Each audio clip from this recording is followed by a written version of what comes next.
Hi Amorians, another video here. In today's video I'll be sharing with you how I made this oilless okra soup. So why is this particular soup very important? In a lot of Nigerian homes, we love okra soup, but then if you're trying to live healthy, trying to just, try something new, or you're trying to lose some weight, then I will highly recommend you try making this oilless okra soup. It is easy to make. It comes out in minutes and it's so yummy and amazing. You won't even know it's oilless.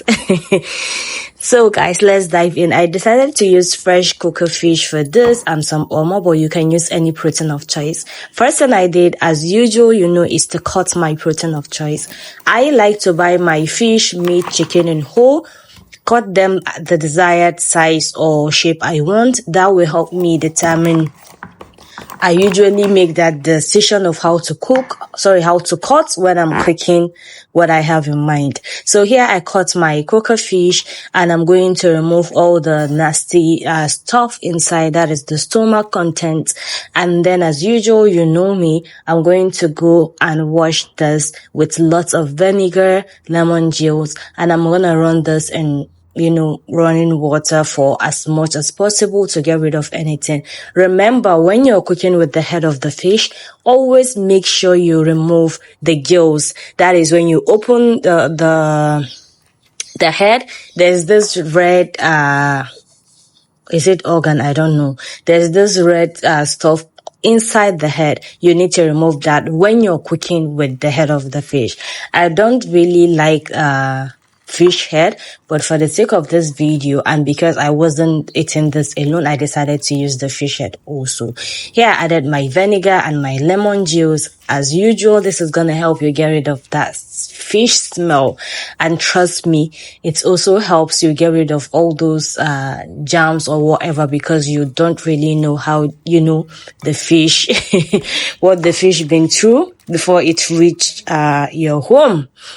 So yeah, after that, like I said, I'm going to run that thoroughly with tap water and set aside. Now I'm going to use my immersion blender from Buche Mix to blend my okra with some baking powder and water.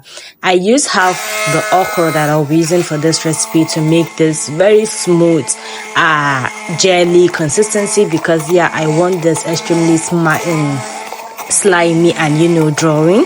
So I decided to use my immersion blender because I know that will give me the result I was looking for. Okay, so the remaining half, I'm going to use my Buche Mix food processor to roughly crush it, because I love the feel in the soup. Yeah,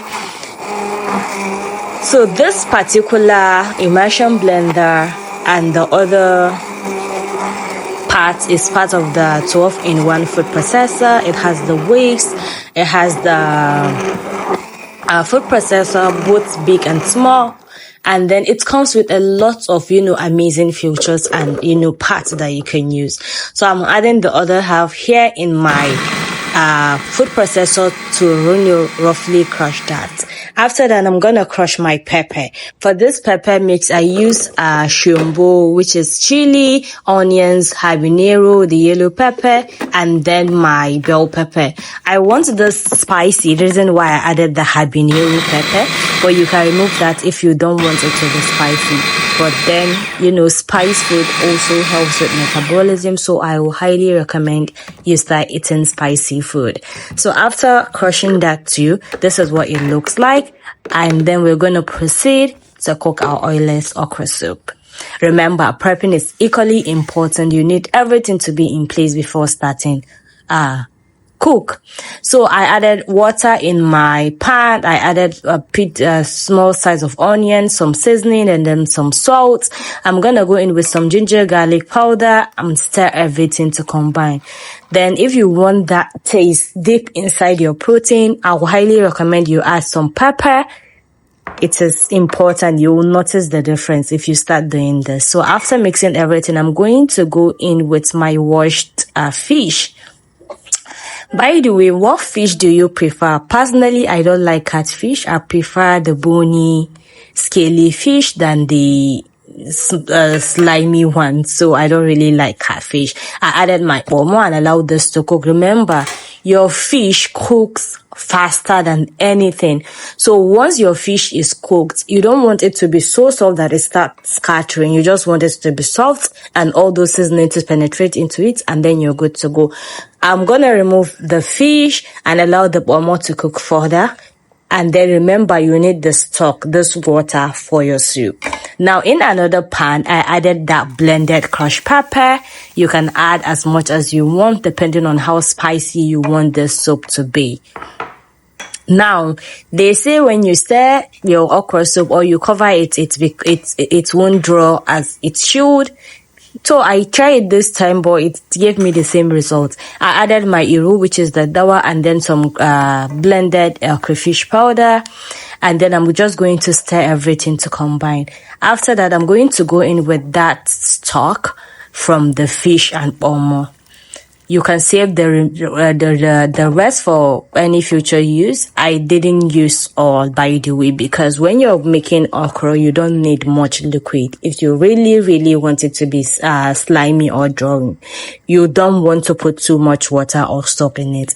I test this and I needed to adjust the seasoning, so I added 1 extra terra seasoning cube to this, and then I'm going to, add some salt, and then just give it a good mix. So now you will see how everything just comes together. Reason why every step I took in this video is very important. Okay,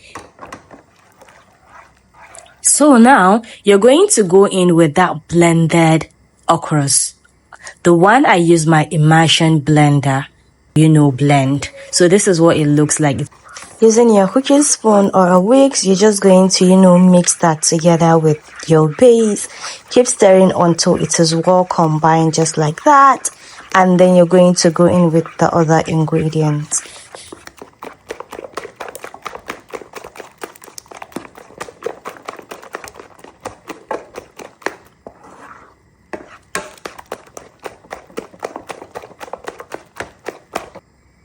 Now I added the kpomo because I needed to cook further, but don't be quick to add the fish. The fish should be the last thing to put in the soup because you don't want it scattering or breaking in the soup, okay? So after adding the kpomo, I'm just going to stir, then go in with the crushed okra. Look at how nice and slimy this is. This is so good. The color isn't really giving me what I want, but then we'll manage. Maybe because the okra has been in my fridge for a while. I don't know, but it wasn't giving the color I wanted. Now, after adding the crushed one, I'm going to beat it too and incorporate it into the soup just like that until everything is well mixed. I remember when you're cooking okra is a type of vegetable that doesn't really require too much heat. So be very cautious of how long it is on heat, on fire, because you don't want one, to, overcook the okra, so it tends to lose the nutrients you're supposed to gain from the soup. And at the same time, you still want to retain the color from the okra. Now, the next thing you need to do is go in with your steamed fish and just, mix everything to combine. And then your soup is ready. Easy peasy. This shouldn't take time. It is those type of soup you make like before pump, your soup done ready. So what are you going to pair with this okra? So personally for me, I prefer, or let me just say, because I needed to make something sharp, I decided to make eba with this soup. And if you don't know how to make eba, just bring some water, to a boil and add in your yellow gari. If you're using the white gari, add a little bit of palm oil to it and keep stirring just like that. And then you will now start, what for it? Tukawa in Hausa, we call it tukawa. Say you will now start tukawa. And then this is how you make your eba, easy peasy. Okay guys, so after making the eba, the next thing to do is to, put it in your cling film, shape it to the round shape, and it's ready to serve. And now let's assemble everything together. My eba, my okra soup, and my protein. I sprinkle a little bit of yaji to this because I wanted to. It wasn't as spicy as I wanted the soup to be. And there you have it. Hope you enjoyed the video.